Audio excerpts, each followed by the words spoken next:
Everyone's going on about electric vehicles these days like it's the newest thing since sliced bread, you know? Right. It's all anyone can talk about. But get this, our deep dive today, well, it uncovered something pretty interesting. Oh, let's hear it. China, they've been playing the long game with EVs, The long game. and I mean the really long game. Okay, you've got my attention. We're talking electric ambitions since Let's wait for it. the 1960s. Wow, the 60s. That's going way back. Yeah, while the rest of the world was still crazy about gasoline, China was already thinking about an electric future. It's true. This article we're looking at does a great job of showing how that early thinking is paying off for them now. And you won't believe this.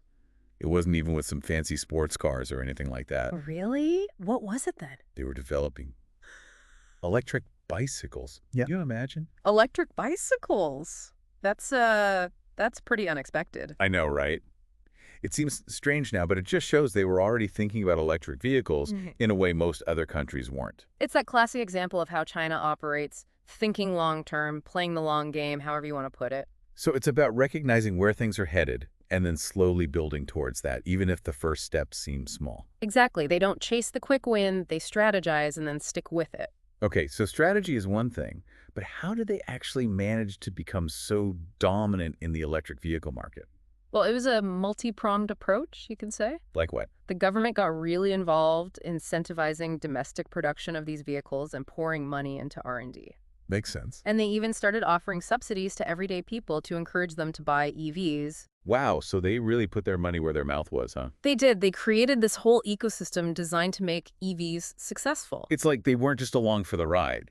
They were building the road as they went. Yeah, exactly. They were shaping the direction of the entire industry. That's really interesting, that level of government support and planning. And you see that happening across a lot of different areas now. They identify something they think will be big, like sustainable transport, and then they go all in. Wow, a true national effort. It's definitely paid off in the EV market, that's for sure. Speaking of which, can we talk about BYD for a sec? BYD? Oh yeah, the company that's actually outselling Tesla globally. That BYD. That's the one. It's remarkable, isn't it? It really is. What's their secret? How do they do it? It's a fascinating case study of what we call vertical integration in the business. Hold on. Vertical integration.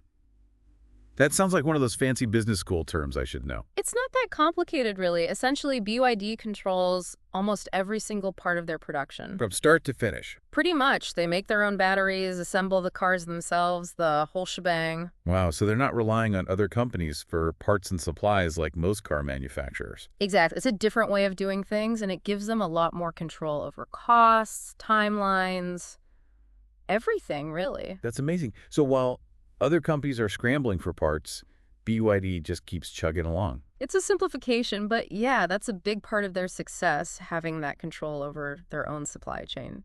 So it's like they plan for all of these potential disruptions by just doing it all themselves. It's a smart strategy for sure, and it lets them adapt quickly. And the crazy thing is, it's not even like they're sacrificing quality for quantity, right?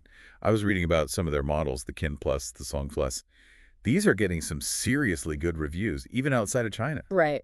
They understand that to truly compete on a global scale, you need both.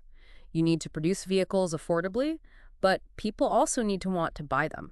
So they're not just churning out cheap cars, they're actually stylish and good to drive too. Exactly. It's all connected. And their early investment in their own battery tech, well, that's been a game changer. Okay, so let's talk more about that battery tech, because it seems like that's where the real competition is heating up, right?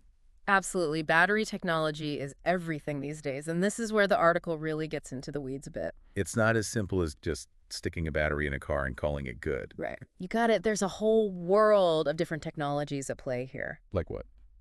Break it down for me. Well, you've got your LFP batteries and your NMC batteries, for example. LFP, NMC.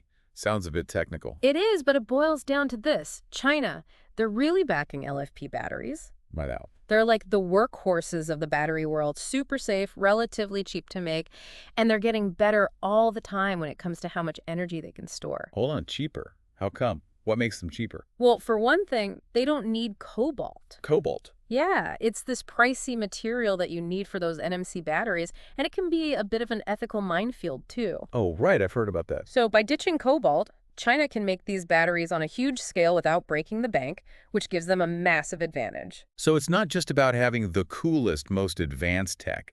It's about knowing your market and picking the tech that actually makes sense for your strategy. Exactly. It's like playing chess while everyone else is messing around with checkers. I like that analogy. So China's playing chess. They've got their LFP batteries. What else is up their sleeve? Here's the thing. China's dominance isn't just about the battery tech itself.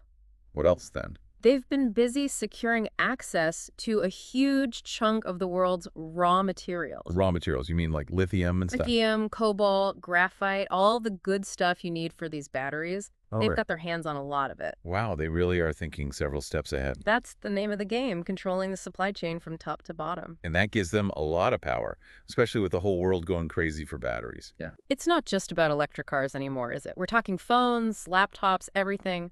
It's geopolitics as much as engineering now. It's like they're holding all the cards at the poker table. So what's the rest of the world supposed to do? Just buy Chinese EVs forever? It's not quite as simple as that. No. No, not at all. Chinese car companies are definitely making waves globally, but it's not a total takeover, not yet anyway. What's stopping them? Well, not everyone's thrilled about China's rapid rise. There's been some pushback. The article mentioned something about tariffs, right?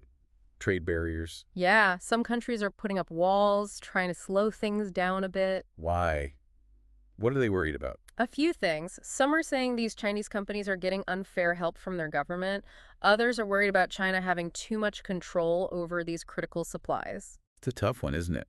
I mean, everyone wants access to cheaper, better electric cars, but at the same time, you don't want to see one country calling all the shots. It's a delicate balance, that's for sure, and it speaks to the whole debate around globalization and how the balance of power is shifting. And what happens if something goes wrong in China? Like their supply chains get disrupted or something? Does the whole EV market just grind to a halt? That's the risk you take when you become too reliant on a single source, even one as efficient as China. And we can't forget, there are other players in the game. Oh, yeah. Like Tesla, they opened that huge factory in Shanghai a while back, didn't they? I'm curious, how has that affected China's EV journey? Oh, yeah. That factory was a big deal. It was a bit of a gamble for Tesla, wasn't it? Going all in on China like that. It was, but it seems to have paid off for them. But what was in it for China? I mean, did they just roll out the red carpet for Tesla? It wasn't that simple. No. No, it was a mutually beneficial kind of thing. Tesla got access to China's amazing manufacturing capabilities and a rapidly growing market. And in return, Chinese companies and workers, too, got a close-up look at how Tesla does things, their tech, their processes. So it was like a if you can't beat them, join them kind of situation. Something like that, yeah. And it's not just about Tesla either. We've got the traditional car companies to think about, too. Right, like your Toyotas, your Volkswagen. Exactly. They were a bit slow off the mark with this whole EV thing, but they're fighting back. Makes sense. They've still got a ton of experience, money, and people are loyal to those brands. It's true. They've got a lot going for them, so this EV market is just getting more and more interesting. It's a wild ride, that's for sure. So what does it all mean for the average person who just needs to get to work every day? What's the takeaway? Well, in the short term at least, it's good news. Good news. How so? More competition means more choice, better cars, and lower prices. Oh, so we're in a sweet spot right now. For consumers, absolutely, but we also need to be smart about it. You know, we're moving towards a world where electric vehicles are the norm, and understanding where they're coming from, how they're made, and all the political stuff that goes on behind the scenes. It's a lot more complicated than I initially thought, that's for sure. That's the beauty of these deep dives, isn't it? You start off thinking it's just about one thing. Right, in this case, electric vehicles. Exactly, but then you start to see all these connections, all these other factors at play. It's like peeling back the layers of an onion. You just keep finding more and more. And that's how you get a real understanding of the world around us. Well said. This whole conversation has got me thinking, if China is this good at planning long-term, what's next for them? What other industries are they going to set their sights on? That's the million-dollar question, isn't it? They're already making big moves in renewable energy, artificial intelligence, even biotech. Wow, they're not slowing down anytime soon. Not at all. If anything, they're just getting started. One thing's for sure, they've got a plan, and the rest of the world better be paying attention. I think that's the perfect place to leave it, folks. It's been fascinating taking a deep dive into China's electric vehicle revolution with you today, but the conversation doesn't end here. Keep those EV batteries charged and keep those minds curious.